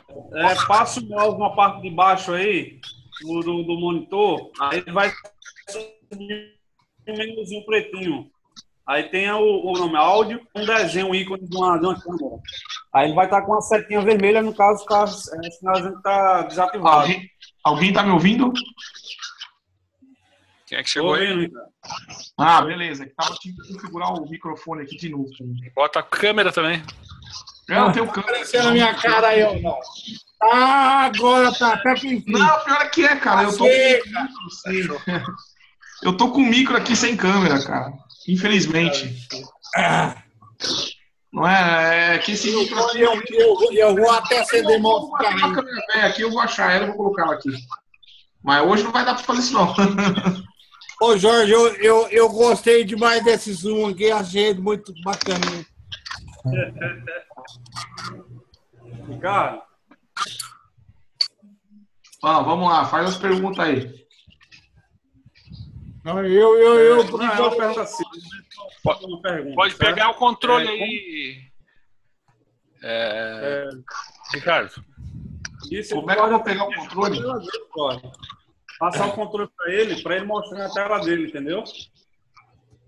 Sim, tem que pegar lá. É só acionar aí, tem um comando aí. Que aí aparece a tua tela aí, Ricardo. Tá na parte de cima. Passa o mouse. Aí ele vai ter um... Deixa eu ver aqui. Ela ficou tela cheia agora aqui. Share screen. Tá. Aí. Alguma coisa desse tipo. Tá, peraí. Só que eu vou ter que mover o negócio aqui pra frente, senão vocês vão ficar tudo doido. Deixa eu trocar essa tela aqui de lugar. Oh, meu Deus. Pronto. Agora eu consigo jogar pro outro lado. Vamos lá. Rapaz, que trabalho que dá esse treco aqui. Não, mas eu gostei demais dessa agora, né? Isso. Aqui, ó. Tá. Pronto. Vamos lá. O que vocês querem perguntar aí? Oi, Ricardo. É Fabrício. Eu conheço uma pergunta só simples. Eu tenho uma dúvida assim. Quando eu faço um campo avulso, certo? Vamos dizer, numa tela de clientes, por exemplo. Como eu faço para criar um campo avulso, só para fazer uma consulta, ao digitar um exemplo o nome do cliente, e lá no grid ele faça o automaticamente. Então, o exemplo, basicamente, é esse que eu mandei para o pessoal aí. Ó. Veja, eu tenho aqui a gente fez uma... Calma, tá vendo aí? Certo. Tá, então o que acontece? Imagina que você tem um grid aqui, que aqui no caso tanto faz, sendo grid ou não, tá? Eu criei um segundo grid com todos os campos que eu quero para pesquisar, tá ok? Aí aqui, quando eu criei esse grid aqui, ó, ele não está vinculado ao pai, tá? Ele está desvinculado, sem ligação com o pai. Nesse grid eu coloquei todos os campos que eu quisesse. Imagine que tivesse 3 grids aqui, não importa. Aí eu vou vir no código e vou colocar vou ter que colocar um código aqui, que é esse aqui. Então ele vai pegar o grid item select, que aí eu vou passar qual é o número do grid. Esse grid item select aqui ele pega todos os grids da tela, tá? Aí eu vou passar para ele qual é o index que ele está, a linha que ele está, a coluna com uma variante. Aí ele vai pegar aqui, ó. VG reg atual é uma variante. Variante quer dizer que ele não tem tamanho específico. O reg atual é igual ao grid, aí eu vou falar para ele qual é o grid que eu quero que pesquisa. Aqui no caso ele está pesquisando pelo grid 0, que é esse grid de pesquisa mesmo. Aí ele está pegando aqui o record set.bookmark, que é o registro que eu estou atual. Em seguida ele vai fazer assim, ó, vgtb.bookmark igual a vg reg atual. Só que ao invés de você colocar vgtb, você vai ter que colocar o nome da tabela que está naquele grid que você quer pesquisar. Esse VGTB, ele está pesquisando na tabela principal aqui. Tá? Você vai ter que colocar lá, VGTB, VG... Vai ter o nome da tabela lá. Você vai trocar isso aqui pelo nome da tabela. Então, se for, por exemplo, clientes, você vai colocar clientes.bookmark igual a VG atual. E você vai chamar o reposition. E aí, o que acontece? Ele vai pesquisar dentro daquele grid. Não tem como colocar campo manual dentro do grid e o cara fazer a pesquisa, entendeu? Ou então, você vai ter que vir na tela, deixa eu pegar uma outra tela, que isso aqui não é um bom exemplo para isso, que ela não tem grid. Pegar esse cara aqui, por exemplo, aqui na nota fiscal, produtos, na entrada de produtos. Vamos supor que aqui tem o grid. Aí você vai ter que colocar um campo aqui avulso, vai colocar um campo aqui, e aí você vai ter que fazer o seguinte, codificar isso,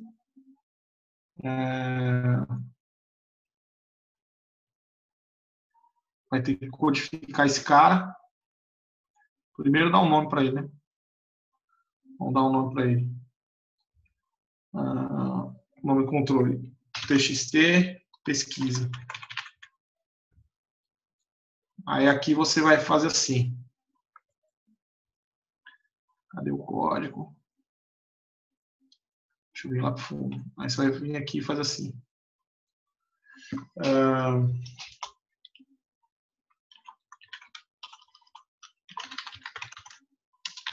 Cara, não vai dar nem para mim testar isso aqui, porque é uma rotina demorada. E a gente tem pouco tempo. Mas você vai ter que colocar uma rotina assim, por exemplo, ó, pesquisa. Tá?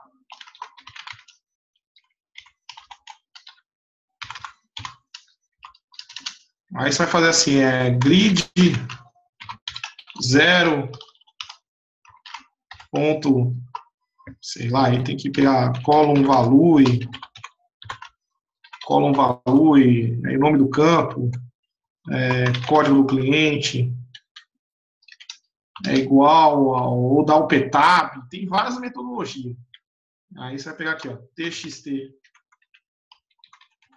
pesquisa.teste.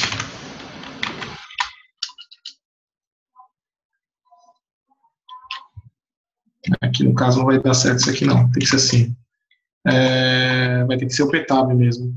Então, por exemplo, aqui vai clientes.ptab, aí você vai colocar o nome do índice, que aí vai ser o nome do índice, né?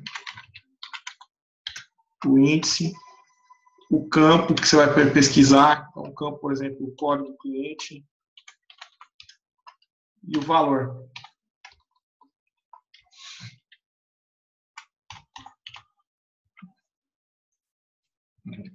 E o valor. Basicamente é isso aqui. Aí o que vai acontecer? Nessa pesquisa, isso tudo vai ter que existir, tá? você vai ter que vir aqui, ó, no campo ação no Keybound, Keypress, não, deixa eu ver, no Change. Se for no Change, vai encher o saco. E vai fazer isso aqui, ó, pesquisa. Que aí cada letra que o cara estiver digitando aqui, ele vai estar executando o processo para filtrar no grid. Localizando o cara no grid, tá? Só que tem um monte de procedimento que você precisa fazer. Não é só isso. Tem procedimento pra caramba. Você tem que fazer ele apontar para o grid, igualar a tabela, dar o refresh, fazer o grid parar em cima do registro que ele está. Mas o conceito é esse. É programação, cara. Esse aí é um assunto que a gente não aborda aqui, porque é uma codificação muito avançada. A maioria do pessoal aí não tem condições técnicas de entender isso aí, entendeu? Não dá para pegar esse tipo de código e passar. A pessoa precisa conhecer bem já a estrutura do Fader para poder trabalhar. E não é simples assim, não. Precisa conhecer de VB também como é que funcionam os componentes internos do Fader. O ideal é que você use um recurso muito, muito idiota, que ninguém gosta de usar, mas é muito fácil. É o cara vir aqui e clicar ou no filtrar ou no botão procurar e pronto. Tá? O cara filtra aqui ou procura. E também tem aqui no grid, quando você habilita, quer ver? Isso é ridículo, cara. É muito fácil de fazer e ninguém faz. O cara, quando vem aqui no form load, ó, você vem e coloca isso aqui, ó. Show filter bar igual a true. Então aqui eu tô falando para ele, ó, no grid, eu quero que apareça uma barra. Quer ver? Vamos executar o programa para você ver como é que é na prática. Que aí eu acho que também é uma coisa... Eu só coloquei para mostrar a barra de filtro.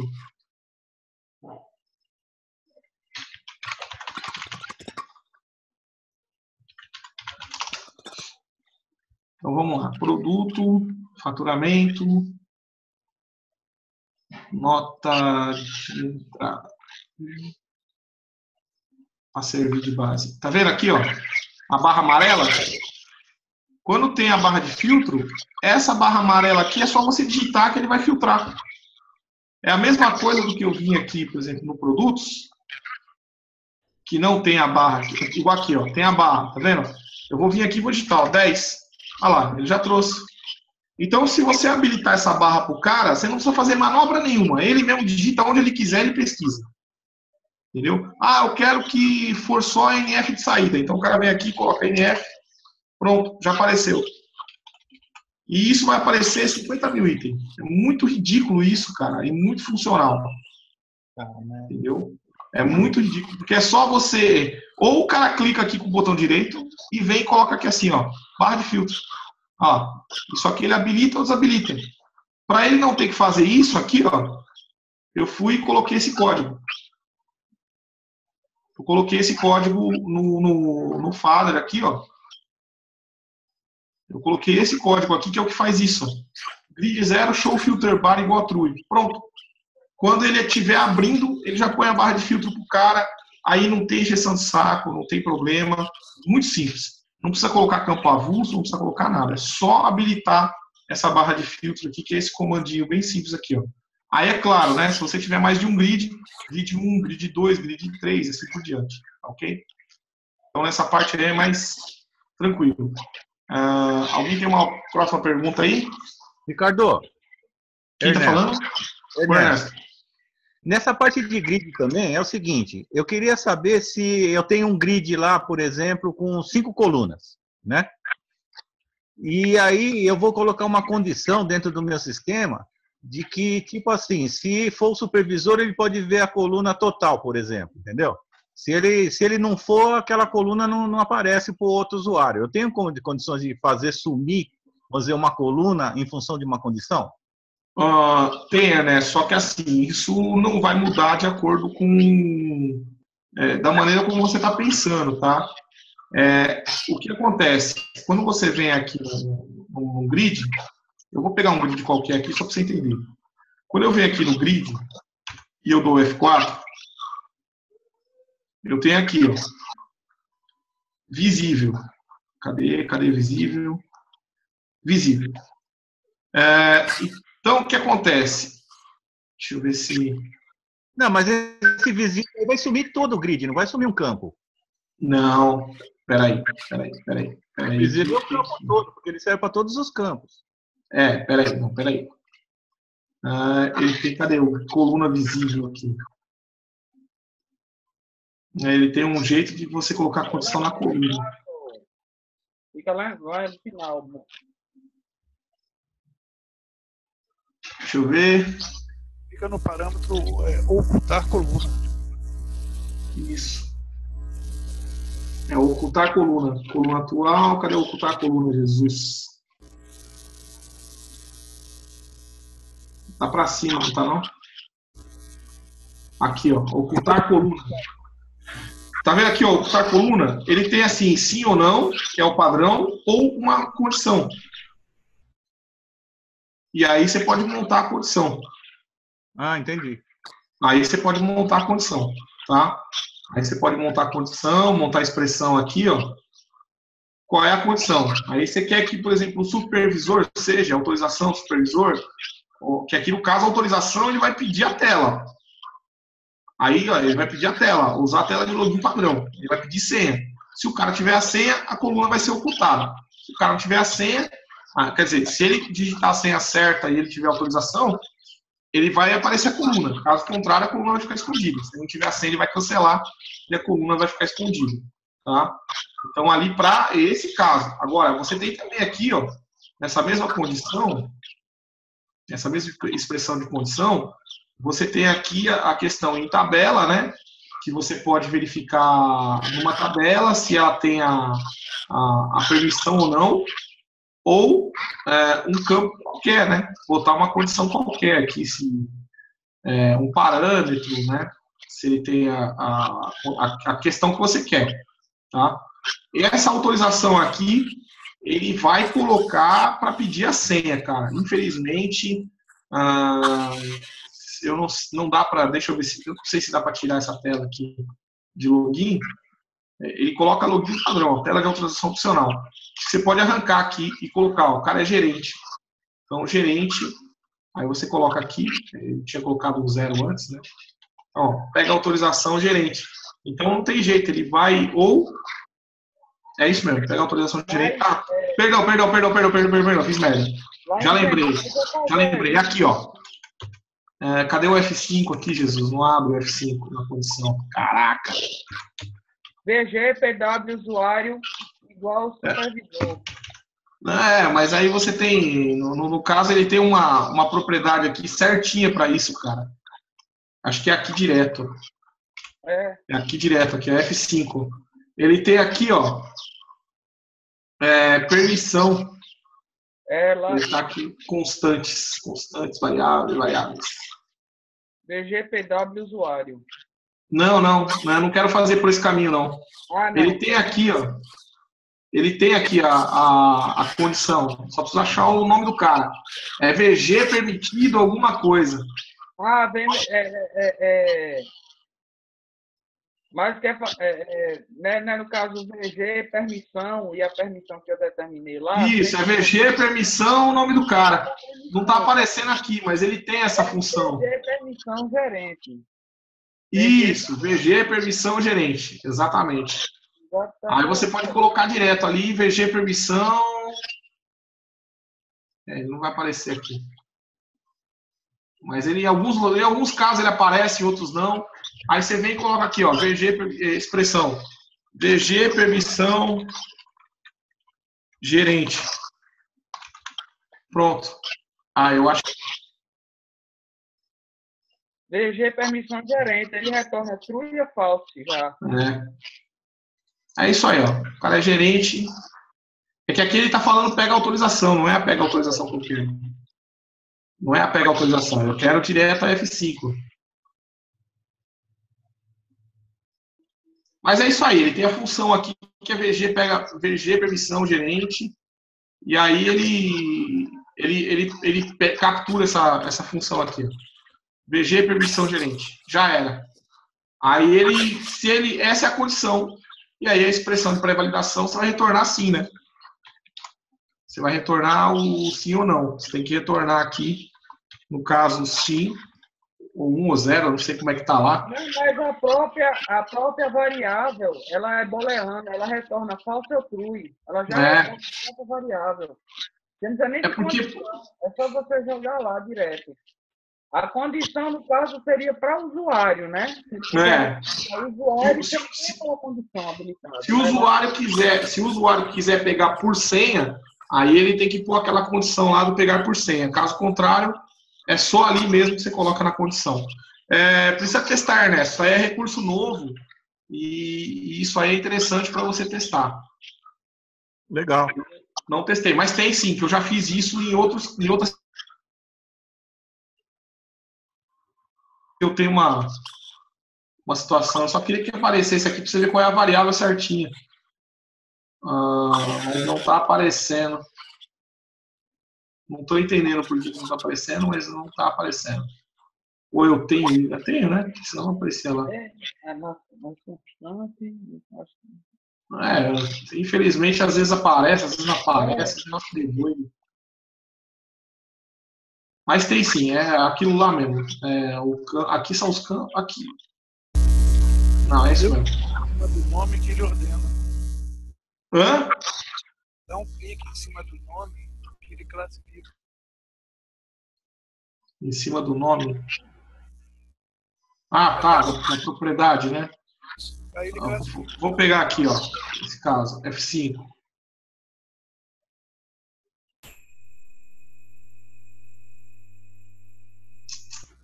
Ela não aparece não, né? Ele tem aqui VG, permissão. Você vai colocar função. Mas tem. Isso aí é bem interessante de ser. Eu não sei se é aqui na pré-validação. Deixa eu ver se na validação aparece. Que eu sei que tem um campo que ela aparece.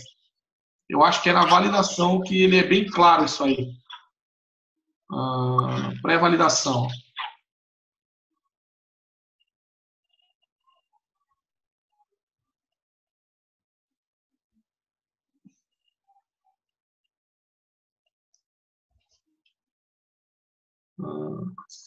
Não está aparecendo, não. Não está aparecendo. Eu sei que ele aparece. Em alguns casos, é raro, mas em alguns casos aparece sim. Eu vou ver direito isso aí e vou passar. O formulário ali, abrir novamente, às vezes ele aparece. Fechar e abrir, né? Acontece muito com o campo também. O F4, o campo lá para escolher, ele desaparece. Às vezes ele não atualiza essa crenca. Condição para alterar, F5. Ela é variável mesmo.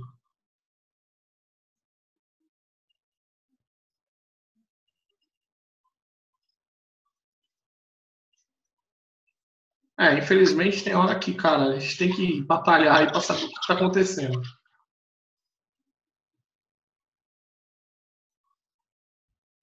Às vezes funciona com uma release, não funciona com outra.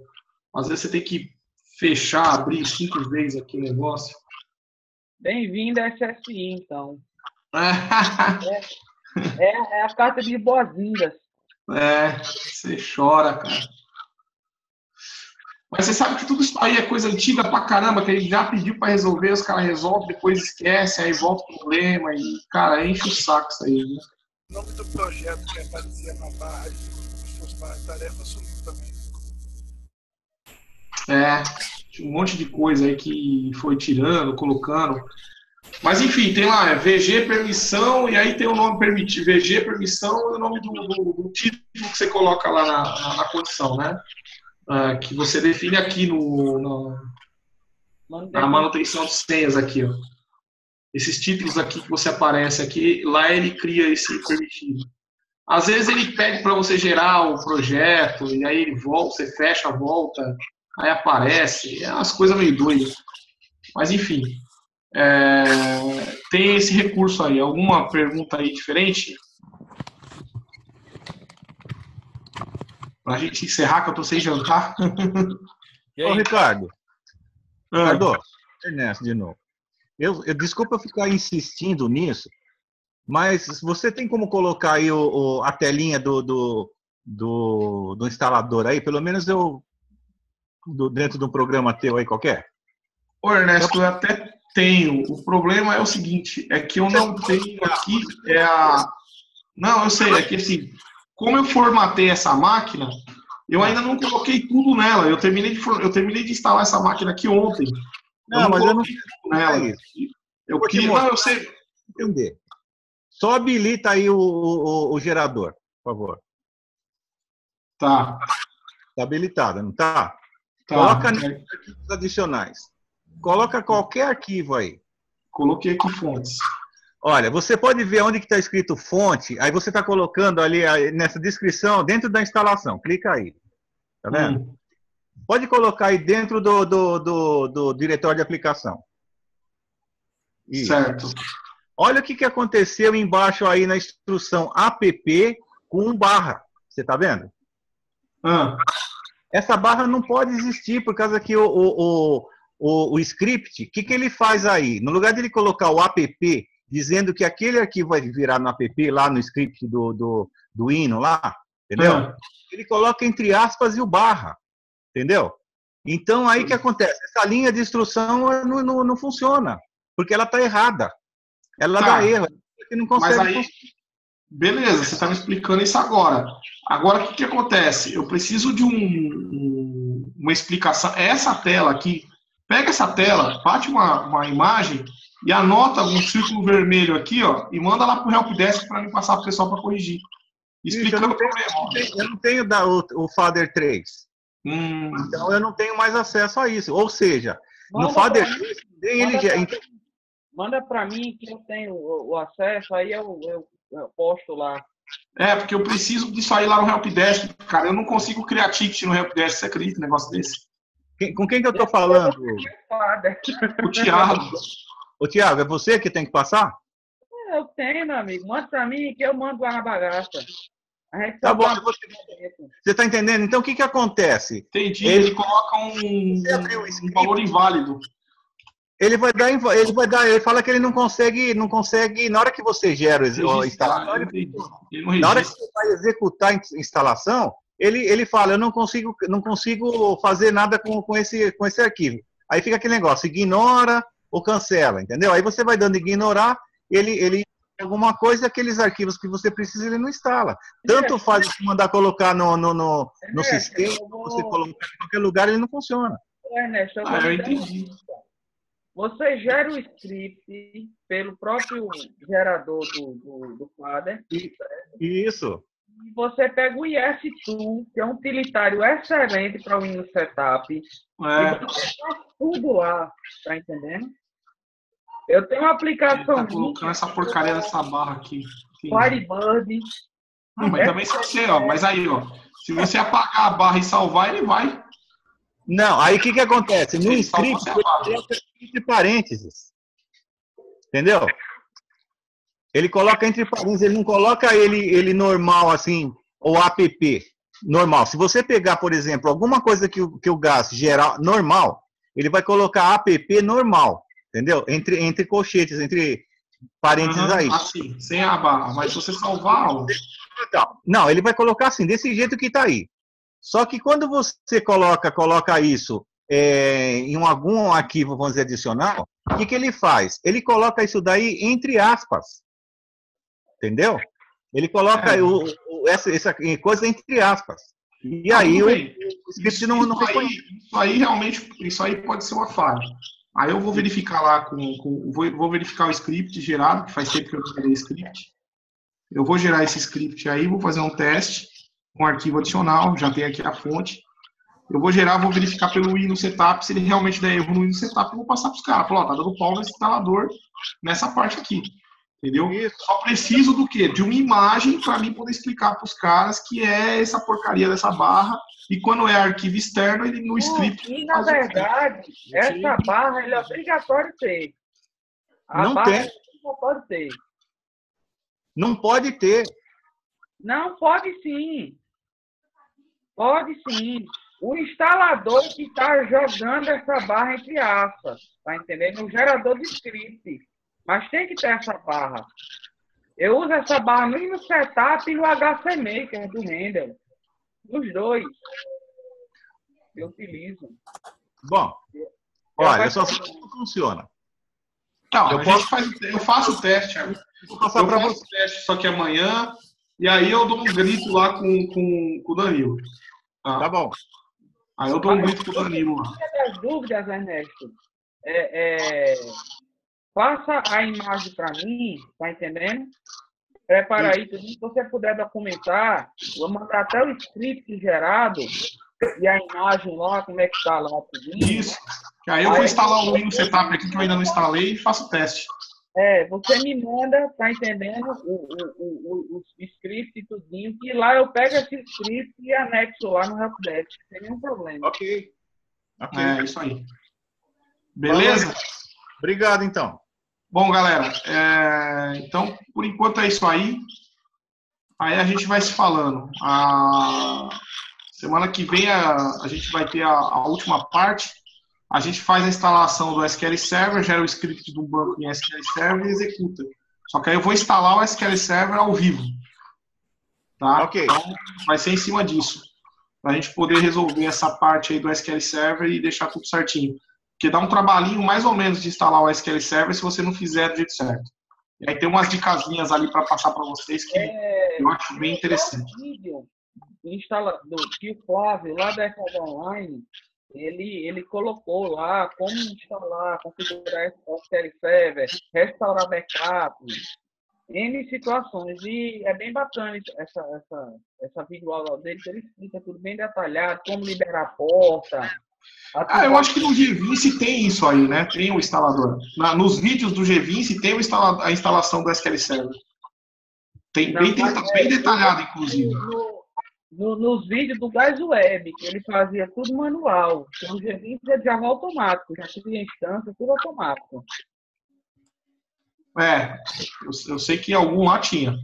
Tem, que é do Gás Web. Eu já cheguei até a acompanhar no começo do lançamento, que botou.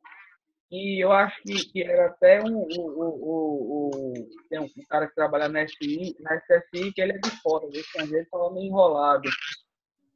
Eu não sei quem é o nome do cara, eu não estou lembrado, mas tem sim explicando.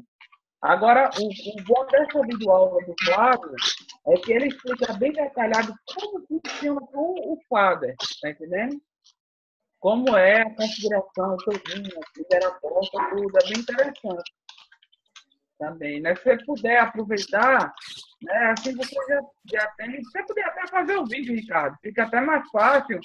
Porque se a gente for esperar, que depende da máquina também, do tempo do horário, para a gente ter mais tempo para tirar dúvida, se você puder montar o videozinho explicando, jogar para a gente acompanhar e a gente tira as dúvidas em cima disso. Tá, vou verificar isso aí. Meu problema é tempo, cara. O problema está sendo realmente tempo. Mas eu vou tentar gravar esse vídeo aí da instalação e até fica como teste aí para SSI também, que vai precisar. E aí eu já deixo lá gravado, beleza? A gente vai se falando então. O Jorge já vai encerrar aqui em poucos minutos. E aí a gente já vai estar resolvendo essa parte. Então tá, boa noite a todos aí. Um abraço. Tchau, tchau. Um abraço.